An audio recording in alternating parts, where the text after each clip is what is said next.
ಕೋವಿಡ್-19ಗೆ ಸಂಬಂಧಪಟ್ಟಂತೆ ಪ್ರಧಾನಿ ನರೇಂದ್ರ ಮೋದಿ ಜೊತೆಗೆ ಹಾಸನ ಜಿಲ್ಲಾಧಿಕಾರಿ ಹಾಗೂ ಉಸ್ತುವಾರಿ ಸಚಿವರಾದ ಗೋಪಾಲಯ್ಯ ಅವರು ವಿಡಿಯೋ ಸಂವಾದದಲ್ಲಿ ಪಾಲ್ಗೊಂಡಿದ್ದರು. ಹಾಸನ ಜಿಲ್ಲಾ ಪಂಚಾಯತ್ ಸಭಾಂಗಣದಲ್ಲಿ ಆರೋಗ್ಯ ಇಲಾಖಾಧಿಕಾರಿಗಳು, ಡಿಸಿಯ ಜೊತೆಗೆ ಸಚಿವ ಕೆ. ಗೋಪಾಲಯ್ಯ ಅವರು ಸಂವಾದದಲ್ಲಿ ಪಾಲ್ಗೊಂಡಿದ್ದು, ಹಾಸನ ಜಿಲ್ಲೆಯಲ್ಲಿ ಕೊರೋನಾ ಸೋಂಕಿನ ಬಗ್ಗೆ ಮಾಹಿತಿಯನ್ನ ನೀಡಿದರು. ಈ ಸಂದರ್ಭದಲ್ಲಿ ಜಿಲ್ಲಾ ಪಂಚಾಯತ್ನ ಆಡಳಿತಾಧಿಕಾರಿ Naveen Raj, DC R Girish, CEO Paramesh, SP Srinivas Gowda ಹಾಜರಿದ್ದರು.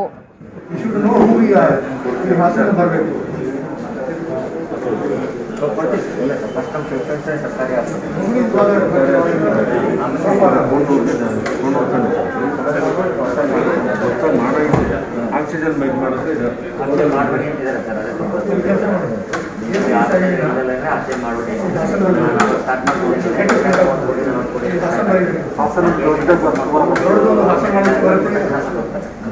ಏನು ಮಾಡೋಕ್ಕಾಗುತ್ತೆ. ಪ್ಯಾಕೇಜ್ ಆಗಿ ನಮ್ಗೆ ಎಷ್ಟು ಅಲೋಕೇಶನ್ ಕೊಡ್ತಾರೋ ಅದು ಕರೆಕ್ಟಾಗಿ ಒಂದು 2-3 ಸಲ ರೆಗ್ಯುಲರಾಗಿ ಬಂದರೆ ಅದು ತಕ್ಷಣ ಕರೆಕ್ಟಾಗ್ತದೆ.